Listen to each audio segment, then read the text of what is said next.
주께서 지시하신 산에 이르러 예수를 배웁고 경배하나 아직도 의심하는 사람들이 있더라.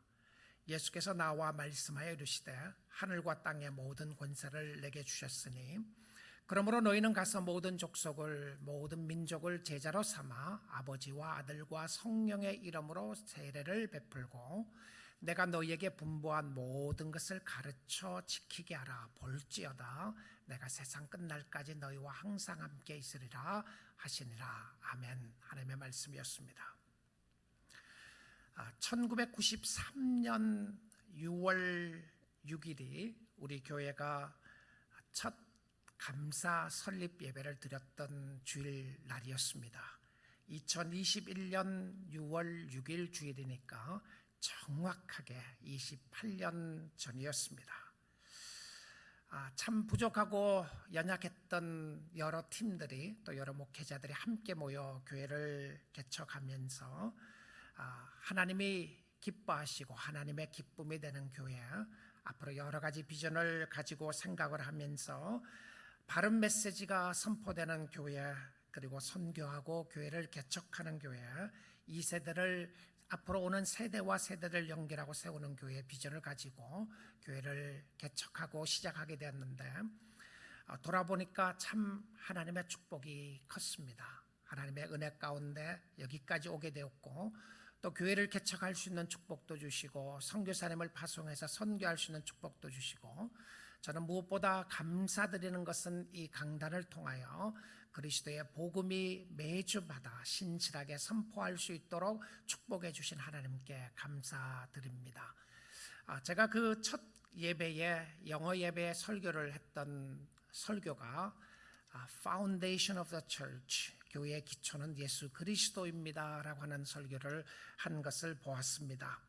신실하신 하나님께서 교회의 기초를 그리스도의 반석 위에 두게 하시고 교회의 머리가 되신 예수 그리스도를 인정하며 교회의 전적인 통치가 우리가 아니라 하나님인 것을 인정하고 여기까지 오게 되었는데, 하나님의 축복하심이 참으로 컸습니다. 여러분께도 감사를 다시 드립니다. 오늘 여기까지 동참하고 인도하신 하나님을 바라보면서 오늘은 엠마오로 가는 길 시리즈 마지막 8번째 말씀으로 교회의 사명의 말씀을 가지고 말씀 전하기 원하는데요. 여러분, 혹시 교회의 사명이라고 하니까 공동체만 생각하신다면 그 부분이 아닙니다. 그래서 저는 교회의 사명, 성도의 사명이라고 제목을 붙이고 싶었습니다. 그러나 교회가 성도고 성도가 교회이기에 우리가 잘 섬기고 우리가 무엇을 해야 하는지를 바로 깨닫고 앞으로 나아갈 길을 바라볼 수 있기를 원합니다. 여러분, 오늘 읽은 본문의 말씀은 잘 아는 말씀이죠. 우리가 엠마오로 가는 시리즈는 예수 그리스도가 부활하시고 난 이후에 승천하시기까지의 사건을 가지고 보았습니다. 누가복음에 나오는 말씀을 주로 보게 되었고, 요한복음과 사도행전의 말씀을 지난 시간에 보고, 오늘은 마지막 끝자락에 있는 마태복음에 나오는 이 사건을 통해서 예수 그리스도가 승천하시는 그날 주신 말씀을 생각해 보기 원합니다.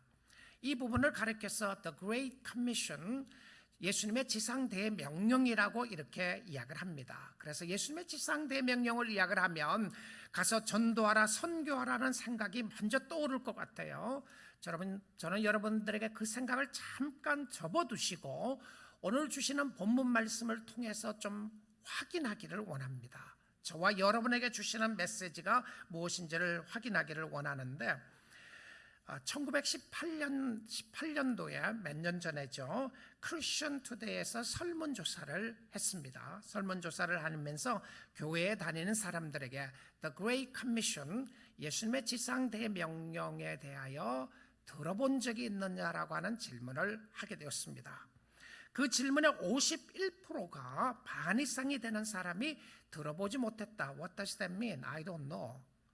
그 의미도 들어보지 못했고, 그리고 25%는 들어는 보았는데 그 터미널리지를 들어는 보았는데 무슨 말인지 모르겠다, 무엇을 의미하는지 모르겠다고 답을 했고요. 실질적으로 들어보고 무엇을 의미한지를 알겠다고 답한 사람은 17%에 불과했습니다. 그리고 나머지 6%는 들은 것 같으나 뜻은 아리송하다, 알 것도 같고 모를 것 같다라고 이야기를 했는데, 실질적으로 예수님이 우리에게 말씀하신 이 말씀을, 유언과 같은 말씀을 거의 80% 이상이 들어보지 않았거나 모른다고 답을 했습니다. 누가요? 교회 다니는 사람이었습니다. 여러분에게 똑같은 질문을 한다면 여러분은 어떨 것 같습니까? 이 단어를, 이 이야기를 들어보셨나요? 그리고 무슨 의미인지 아시겠습니까? 자, 오늘 이 사건을 우리가 살펴보는데, The Great Commission, 예수님의 지상 대명령, 복음 전하러 가는가 보다, 이렇게 심플하게 생각할 부분이 아닙니다. 그래서 성경 전체와 또 본문의 내용을 중심으로 해서 좀 살펴보기를 원하는데요. 먼저 마태복음 28장 16절 17절을 다시 한번 보도록 하겠습니다. 열한 제자는 예수님의 11제자를 이야기합니다. 예수님에게 12제자가 있었는데 가룟 유다가 예수를 팔았죠. 그리고 가룟 유다를 제외한 11명의 예수님의 제자들입니다. 이들이 갈릴리에 가 있습니다. 예루살렘이 아니고 갈릴리에 가서 예수께서 그 산에 가라라고 했던 지시한 산에 이르렀습니다. 정확하게 그 산이 어떤 산이었는지는 설명이 없습니다. 그러나 산에 오르게 되었어요. 산에 가니까 17절입니다. 예수님이 나타나셨습니다. 예수님을 배웁고 경배하나 아직도 의심하는 사람들이 있더라. 저는 이 부분을 조금 생각해 보기 원합니다. 뒷부분에 아직도 의심하는 사람들이 있더라. 누구였습니까? 이들이요? 예수님의 11제자 중에 몇 사람들입니다. 몇 사람인지는 모르겠어요. 그런데 이 부분을 보게 되면 한 사람이 아니라 some이라고 영어 번역에는 되어 있는데요, 복수의 사람들이 예수님을 의심했다는 겁니다. 누구라고요? 예수님의 11제자였습니다. 예수님을 3년 동안 따라다니고 예수님의 죽음을 목격하고 예수의 부활을 목격하고 예수님이 승천하시기 전에 예수님은 제자들에게 여러 번 찾아갔습니다. 그런데 아직도 예수를 의심하는 사람이 있었다는 사실입니다. 여러분, 이 말씀을 보게 되면 예수님이 지상 대명령을 하시면서 제자들의 믿음이나 제자들의 헌신이나 제자들의 능력을 부각시키기를 원했다면 이 부분을 기록하지 않는 것이 더 좋은 것 같아요. 그렇지 않아요? 자, 예수님이 제자들에게 지상 대명령을 명령하실 때에 그들이 얼마나 위대한 사람이었는가. 그들은 믿음의 사람들이었고, 그들은 담대한 사람이었고, 그들은 특별한 사람이었고, 그들은 예수를 위해서 목숨까지 내었던 헌신했던 사람들이다. 그들에게 이 지상대명령을 주었다. 그렇게 이야기하지 않아요.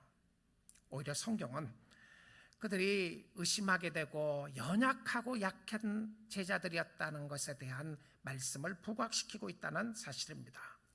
여러분, 혹시 이런 생각하시지 않습니까? 나는 아니다. 나는 아니에요. 나는 믿음도 없고, 나는 믿음도 부족하고, 나는 섬기는 재능도 없고, 은사도 없고, 나이도 많고, 예수님 나는 아니에요. 이 전도하라, 또 어떤 제자 삼으라고 이야기하면 내가 할 게 아니고 이건 교회가 할 거고 이건 목사님이 하는 일이고 나는 아니다라고 혹시 생각을 하시나요? 믿음이 생기면 그때 가서 봉사하겠다고 생각하십니까? 의심하고 있는 제자들에게 주신 말씀이라는 것이 굉장히 저는 새롭게 다가옵니다.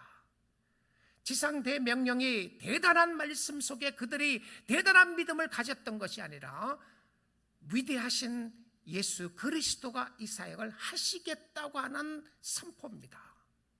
우리가 나아가서 뭔가 대단한 하늘 일을 하는 부분도 있겠지만 그것보다 더 중요한 것은 우리가 여기까지 온 것은 하나님의 은혜였다고 고백하는 은혜의 사람들에게 주어진 말씀이었어요. 자, 그런데 예수님이 무엇을 하라고 그러시는지를 한번 말씀을 통해서 확인해 보겠습니다. 18절입니다.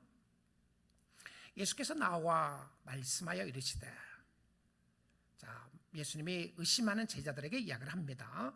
예수님 말씀하시기를 하늘과 땅의 모든 권세를 내게 주셨으니, 누가 주셨습니까? 하나님이 예수님께 모든 모든 권세를 다 주셨어요. 그러니까 예수님이 모든 권세를 가지고 계시는 예수님이 커미션하는 겁니다. 파송을 하는 거죠. 19절에 보겠습니다. 그러므로 너희는 가서, 자, 우리는 가라는 표현을 많이 강조했어요. 그래서 선교 가라, 전도하러 가라, 가라 그러다 보니까 이 말씀이 우리에게는 상관없는 말씀을 자꾸 들려지게 되었어요. 모든 민족을 제자로 삼아 아버지와 아들과 성령의 이름으로 세례를 베풀고, 여기에 여러 명령어가 나온 것 같습니다. 근데 사실은 명령어의 주된 명령어는 하나입니다. 이 하나를 돕는 여러 가지 단어들이 나오는데요, 행동 동사가 나오는데 주된 동사로 나오는 것이 어떤 부분이냐면 제자로 삼아라고 하는 부분입니다. Making disciples, 이겁니다. Making disciples, 제자 삼으라고 하는 이것이 가장 중요한 부분인데요, 감으로 제자를 삼으라, 이런 표현입니다. 여러분의 있는 현장으로 가면서, 오늘 예배를 드리고 가정으로 돌아가면서, 일터로 돌아가면서 우리의 사명은 뭔가 제자 삼는 거예요. 자, 그러면 제자 삼는다고 해서 특별하게 내가 그러면 제자 훈련을 하고 공부를 하고 제자 삼으라니까 내 제자가 누군가에 대한 부분보다 오늘 이 주어진 말씀 속에 보게 되면 제자 삼는 부분에 있어서 중요한 것 두 가지 하는 것을 이야기를 해주고 있습니다. 이 중요한 두 부분을 확인해 보아야 우리가 이 말씀을 잘 알 수 있게 되는 부분인데, 첫째는 무엇이었냐면 세례를 베푸는 것이고요, 두 번째는 가르쳐 지키게 하는 것입니다. 자, 우리가 하나님의 자녀들로서, 하나님의 백성들로 우리가 이곳에 나와 있습니다. 이곳에 나와 있으면서 우리에게 중요한 사명과 삶은 무엇이었냐면 여러분이 예수님을 잘 믿고 따르는 것이었어요. 그런데 예수님이 지상 대명령을 어떤 사람은 자꾸 이렇게 생각해요. 선교해라, 전도해라, 이렇게만 생각합니다.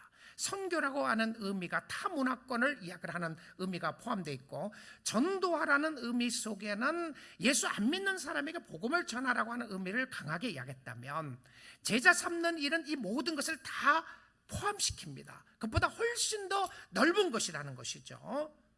이 제자 삼은 부분을 강조하면서 헐먼 리덜바스라고 하는 화랑계 신학자가 마태복음 주석에서 이렇게 말을 합니다.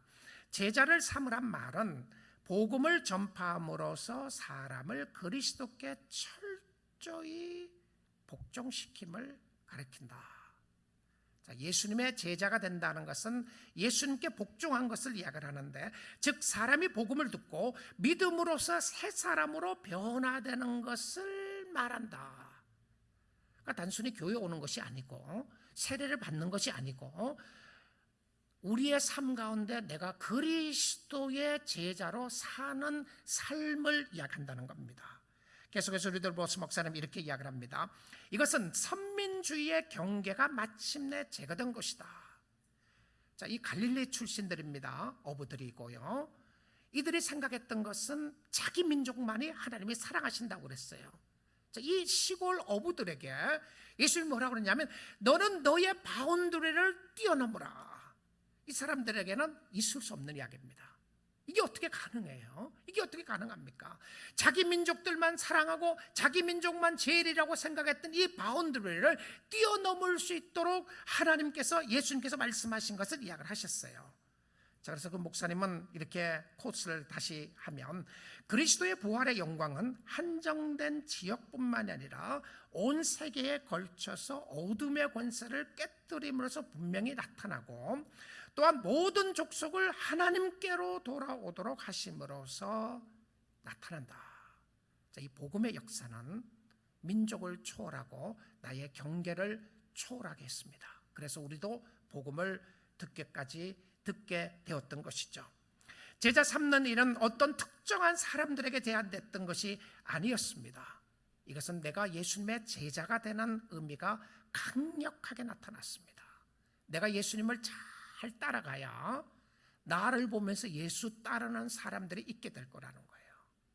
자, 제자 삼는 의미를 성경 공부하는, 제자 훈련하는 의미로 국한시키는 것이 아니라 실질적으로 내가 예수님을 잘 따르면 나를 보고 예수를 따르는 사람들이 있게 될 것이라는 거예요. 자, 교회의 사명은 뭐죠? 우리 교회의 사명은 뭐냐면 우리가 저와 여러분이 예수 따르는 공동체가 되기로 헌신하는 겁니다.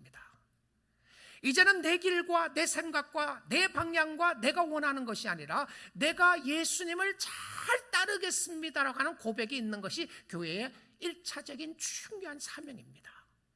그런데 예수를 잘 따르기 위해서 여러분에게 두 가지가 반드시 필요합니다. 첫째는 세례입니다. 19절 말씀 보겠습니다. 그러므로 너희는 가서 모든 족속을 제자로 삼아 아버지와 아들과 성령의 이름으로 삼위일체를 이야기하고 있죠. 성령의 이름으로 세례를 베풀고. 자, 세례의 핵심은 뭐냐 하면 그냥 물로 우리가 세례받는 그것을 이야기하는 것이 아니고 세례의 핵심은 예수 그리스도와 연합되는 것을 말합니다. 자, 내가 세례를 교회에서 받았는데 그리스도와 연합이 없다면 나는 물 세례는 받았을지 모르지만 성령의 역사로 세례받은 것은 아닌 거예요. 그러면 내가 예수 그리스도와 연합하는 의미 속에 나는 죽고 그리스도가 산다고 하는 표현입니다. 이 부분을 로마서 6장 3절 4절에서 확인해 보겠습니다. 로마서 6장 3절 4절입니다. 무릇 그리스도 예수와 합하여, 여기 유니티에 대한 부분이죠. United with Christ. 그리스도와 연합하여 세례를 받은 우리는 그의 죽으심과 연합하여 합하여 세례를 받은 줄을 알지 못하느냐. 진짜 참 세례는 그리스도와 하나가 되는 겁니다. 하나가 되는 거예요. 예수와 하나가 되는 것을 이야기하는데 4절 말씀을 보겠습니다. 그러므로 우리가 그의 죽으심과 합하여 세례를 받음으로 그와 함께 장사되었나니. 누가 그랬습니까? 우리의 옛 사람이 죽었습니다. 그럼 예수 믿는 사람은 누군가? 나의 자아, 내가 예수를 몰랐을 때 내 마음대로 살고 나왔던 나라고 하는 사람이 죽은 거예요. 그리고 장사 지낸 바 되었습니다. 이는 아버지의 영광으로 말미암아 그리스도를 죽은 자 가운데 살리심과 같이 우리로 또한 새 생명 가운데서. 죽었는데 어떻게 살았어요? 예수 믿는 사람은요, 이미 부활을 경험한 사람들입니다. 예수의 영이 우리의 마음 가운데 살고 있고, 그래서 그 예수의 영으로 말미암아 연합되어 있기 때문에 부활을 경험한 사람들인데, 그 부활을 경험한 사람들이 새 생명 가운데서 행하게 하려 합니다. 이제 내가 예수 믿고 세례를 받았으니까 천국 가는 티켓은 확보했겠다. 이제부터는 내 마음대로 살아야지. 그것이 세례의 의미나 세례의 의도가 아니었던 것이죠. 자, 교회는 어떤 곳인가? 교회의 사명은 그리스도인이 되도록 돕고 그리스도와 연합하도록 하는 것이 중요한 목표였습니다. 그것을 제자 삼는 의미로 본 것이죠. 우리 교회가 얼마나 많은 사람들이 모여 있는가? 1세가 모였느냐, 2세가 모였냐, 3세들이 모였냐, 이것도 다 우리의 비전에서는 중요한 요소들입니다. 그러나 목적에 있어서는 그렇지 않아요. 얼마나 많은 사람이 모여있느냐가 중요한 것이 아니라 예수를 닮아가고 예수를 따르는 하나님의 자녀들이 얼마나 있느냐가 더 중요한 요소들입니다.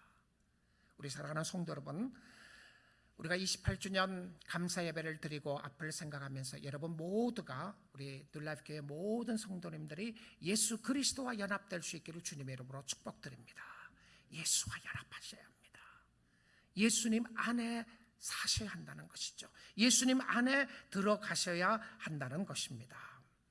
자, 이 연결해서 보는 부분이 또 무엇이었냐면, 하나는 세례라 그랬죠. 이것은 그리스도와 연합의 의미다. 두 번째는 20절 말씀을 보겠습니다. 20절 말씀, 본문 말씀을 보게 되면 내가 너희에게 분부한 모든 것을 가르쳐 지키게 하라. 여러분, 제자 삼음의 중요한 요소가 무엇이었냐면 가르치고 지켜 행하는 겁니다. 자, 저에게 가르치는 사역에 분부를 해주셨다면 저의 역할은 무엇이었냐면 여러분이 복음을 잘 지키는 겁니다. 예수 안에서 사는 것이죠. 자, 이것은 단순히 내가 어디에 나갔느냐, 멀리 가서 복음을 전했느냐 안 했냐보다 더 중요한 요소가 담겨져 있는데, 그것은 예수 안에서 큰 그 그림 속에서 내가 예수님을 잘 따라가고 있는가가 중요했다는 사실입니다. 모든 사람이 선생이 될 수 없습니다. 모든 사람이 다 가르치는 사람이 될 수가 없어요. 그런데 모든 예수님의 제자들은 배움의 공동체로 배움의 사람들이 되어야 합니다.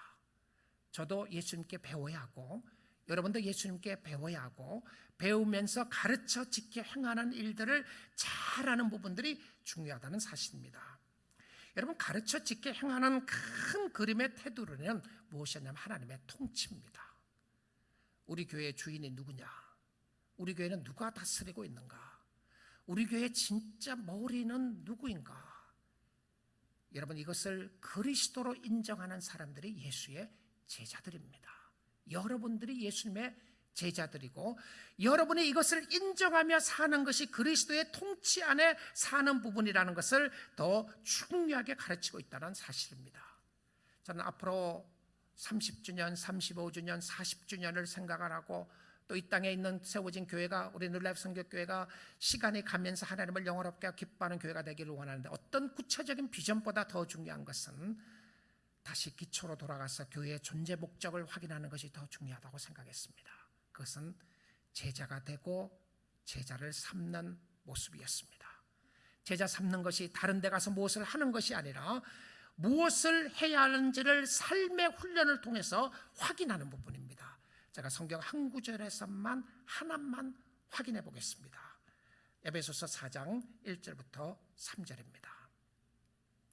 자, 우리가 가르쳐 지켜 행해야 될 공동체로서 해야 될 것이 무엇인가에 관한 부분인데요.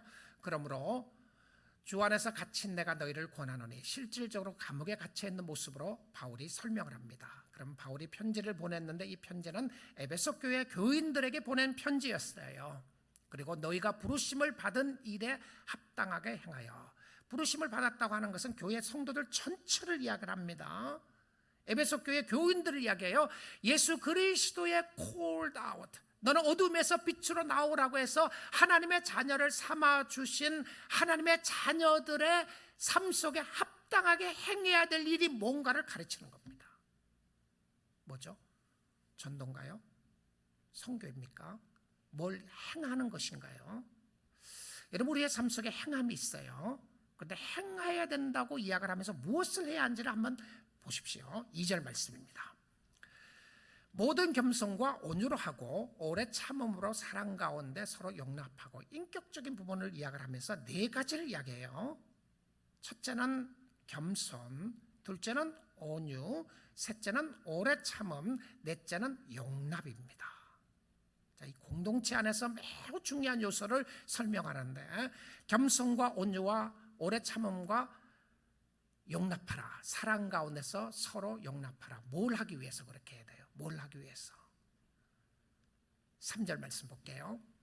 평안에 매는 줄로 성령이 하나 되게 하신 것을 힘써 지키라. 자, 여러분, 교회 공동체는 전도하는 것도 중요하고 선교하는 것도 중요한데, 교회 공동체의 중요한 행해야 될 부분, 가르침을 받고 잘 프랙티스를 해야 될 부분 중에 하나가 무엇이었냐면 성령이 하나 되게 하신 것을 힘써 지키는 겁니다. 힘써 지키라. 이게 하나 되게 하신 것을 힘써 지키는 것이 얼마나 어려웠으면, 우리가 해야 될 일 중에 하나가, 여러분이 이 교회가 뉴라이프 선교교회가 예수 그리스도의 몸된 교회로서 하나 되게 하는 것을 잘 유지하고 어떻게 하면 공동체가 하나 될 것인가를 여러분이 힘써 지키려고 노력하면 여러분은 사명 잘 감당하는 거예요. 예수 안에 붙어 있으면서 여러분 가정을 생각해서 가정이 그리스도 안에서 하나가 되기 위하여 기도하고 애쓰는 모습 잘 하시는 겁니다. 그런데 성령께서 이미 하나 되게 해주셨어요. 우리 교회도 이미 하나 된 거예요. 그런데 이 하나 된 것을 부수려고 한다거나 하나 된 것을 파괴하려고 하는 것을 하나님이 기뻐하지 않는 것을 보게 됩니다. 이 하나 되게 하는 것을 힘써 지키는 요소들을 보게 되면 전부 다 인격적인 모습이었어요. 자, 뭔가를 하는 것도 중요한데 그것보다 더 중요한 것은 무엇이냐면 우리가 그리스도 안에서 변화된 인격을 갖는 겁니다. 겸손과 온유와 오래 참음과 용서의 훈련이었습니다. 주님의 지상 대명령을 우리는 선교하는 것으로, 전도하는 것으로만 오랫동안 생각했습니다.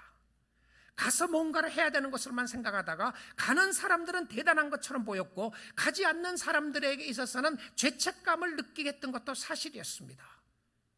그런데 교회 공동체에게 주셨던 모습은요, 그리스도의 제자가 되는 의미 속에는 세례를 베푸는 것과 가르쳐 지켜 행하는 부분이 중요한 증인의 모습이었다는 것을 확인하게 됩니다. 그리고는 예수님이 약속을 마지막으로 하십니다. 20절 말씀 보겠습니다. 뒤 끝부분에 보게 되면 볼지어다 내가 세상 끝날까지 너희와 항상 함께 있으리라 하시니라. 여러분, 예수님의 지상 대명령의 마지막 말은 뭔지 압니까? 내가 너희와 함께 있겠다고 하는 이 말씀이 마지막 말씀이었어요. 우리는 오랫동안 19절 말씀을 강조하다가 20절 끝부분을 놓치기가 쉬웠습니다. 우리에게 중요한 그리스도의 약속은 무엇이었냐면 내가 너와 함께 하겠다고 하는 이 약속이 마지막으로 주었던 약속이었습니다. 우리 사랑하는 성도 여러분, 우리는 우리 교회가 오랫동안 지속되기를 희망하고 소망하고 기도합니다. 그래서 세대와 세대를 연결하는 교회로 생각을 하고 기도하고 있습니다. 그럼에도 불구하고 지상에 있는 교회는 언젠가는 끝날 때가 있고 문을 닫을 때도 있고 또 힘들어질 때도 있고 어려워질 때도 있음을 보게 됩니다. 그러나 중요한 것은 하나님은 우리를 떠나지 않고 지키시고 보호하신다는 사실입니다. 우리 교회가 중요한 것이 아니라 그리스도의 통치가 중요한 요소였습니다. 우린 다시 한번 확인하는 것은 지상에 있는 교회보다 더 중요한 모습이 그리스도가 세우신 하나님의 나라의 일꾼이 되는 부분이었습니다. 그러기에 주님 앞에 충성하십시오. 주께 충성입니다. 교회를 통하여 하나님을 섬기는 모습이 있지만 교회에 충성하는 것이 아니고 오늘 임직자들을 세우고 귀한 일꾼들을 세우면서 교회의 일꾼들입니다. 그러나 놓치지 말아야 될 부분은 우리 모두는 주께 충성하는 그리스도의 제자라는 사실을 놓치지 말아야 합니다. 우리는 예수의 제자들이고 예수의 이름으로 제자 삼게 하는 이 부분을 주님이 주셨던 것을 보게 됩니다. 사랑하는 성도 여러분, 여러분의 삶 속에서 함께 하시는 주님과 여러분도 함께 동행하십시오. 이것이 사명 잘 감당하는 길이었습니다. 그 주님과 함께 하시고 생명의 끈을 놓지 마시고 주님이 오시는 그날까지 예수님이 여러분이 예수님 앞에 서는 그 순간까지 예수님은 결코 여러분의 손을 놓지 않을 것입니다. 그러니까 여러분도 그 손을 놓치지 마시고 교회를 통하여 예수님을 잘 섬기십시오. 사랑하는 성도 여러분, 저는 여러분들이 세대와 세대를 연결하며 하나님을 섬기기를 원하고 또 우리 교회가 그렇게 되기를 기도합니다. 그러나 저는 오늘 여기에 계시는 여러분, 오늘 이 말씀을 듣고 계신 여러분들이 예수님 안에서 행복하면 좋겠습니다. 예수님 안에서 기쁘면 좋겠고요. 예수님 안에서 이 땅에 주어진 삶을 정말 완주하는, 그리스도 안에서 완주하는 삶을 살기를 원합니다. 저는 여러분들에게 하나님의 말씀을 잘 가르칠 수 있는 목자가 되고 여러분은 하나님의 말씀을 받은 대로 잘 실천하는 성도들이 될 수 있기를 원합니다. 여러분의 자녀들 세대에게도 그 다음 세대에게도 여러분이 예수를 섬기고 예수를 바라보는 그 모습을 보면서 여러분 자녀들 후손들에게도 제자 삼는 역할이 있기를 원합니다. 그 모습은 뭐죠? 여러분 보면서 여러분이 예수님을 잘 따라가는 모습을 보면서 그들도 예수를 따르고 싶은 마음을 갖는 겁니다. 여러분, 우리의 교회는 다음 세대인 젊은 2세들이 많이 있습니다. 2세들이 사실 교회를 개척했을 그 당시에는, 제가 개척했을 28년 전 그 당시에는 대학생들이었습니다. 그리고 대학교 갓 졸업한 사람들이었어요. 오늘날 돌아보니까 저와 함께 늙어가는 사람들이었어요. 50대가 됐어요. 40대가 되었습니다. 그리고 그분들이 여러 친구들이 우리 교회에서 함께 주님을 섬기고 있어요. 그런데 돌아보니까 사회에 대단한 믿음의 사람들이 되었습니다. 유명한 교수들도 있고 유명한 의사들도 있고 유명한 학자들도 나왔고 유명한 정말 주님 사랑하는 목회자들도 나오게 되었습니다. 하나님의 영광이고 하나님의 뜻이었고 하나님의 축복의 역사였다고 생각을 합니다. 앞으로 오고 오는 세대 속에서도 하나님이 이 시대를 통하여 우리 교회를 통하여 민족을 일으켜 주시고 또 하나님을 섬기는 사람들을 일으켜 주시기를 원합니다. 그러나 여러분의 주님을 잘 섬기지 못한다면 교회가 아무리 잘 돼도 기쁘지 않을 거예요. 여러분이 주 안에서 기뻐하지 못하면 다른 사람이 기뻐한다고 기쁘지 않을 겁니다. 여러분이 주님 안에서 성장하지 않고 성숙하지 못한다면 무의미한 삶일 수밖에 없습니다. 그러기에 28주년을 더 감사드리고 앞으로 나아가면서 여러분이 주 안에서 잘 성장하고 성숙하게 될 수 있기를 원합니다. 예수님을 사랑하시고요, 죽기까지 여러분을 사랑하셔서 인도하시는 그 예수님이 오늘도 영원토록 함께 하시겠다고 하신 그 예수님이 여러분의 손을 붙잡고 계시는데, 여러분도 이 땅에 생애를 다하는 그 순간까지 이 땅의 지상교회가, 우리 뉴라이프 선교교회가 그때까지 함께하고 그때까지 있다면 마지막 순간까지 예수님을 잘 섬기는 주의 백성들이 될 수 있기를 원합니다. 세례를 받고 가르치고 행하는 성도들이 많아지기를 원합니다. 성도는 보이는 세상이 전부가 아니라 영원한 세상에 있다는 것을 확인하고 사는 사람들이었습니다. 예수님이 지금도 살아계신다는, 여러분, 예수님이 이 말씀을 하셨을 때 내가 영원토록 너와 함께 하시겠다 했던 의미는 단순히 우리에게 기분 좋으라고 한 소리가 아니었습니다. 무엇을 이야기하고 있죠? 예수의 통치가 살아있다는 것이죠. 예수님의 주관하시고 하나님이 살아계신다고 하는 확실한 임재 속에 사는 것은 세상 사람들에게 보여줄 수 없는 믿음의 역사였습니다. 그 제자들에게 내가 너와 영원히 함께 하시겠다고 말씀하셨는데, 예수님이 지금도 살아계심을 주위의 사람들이 우리 교회를 보고 알 수 있기를 원합니다.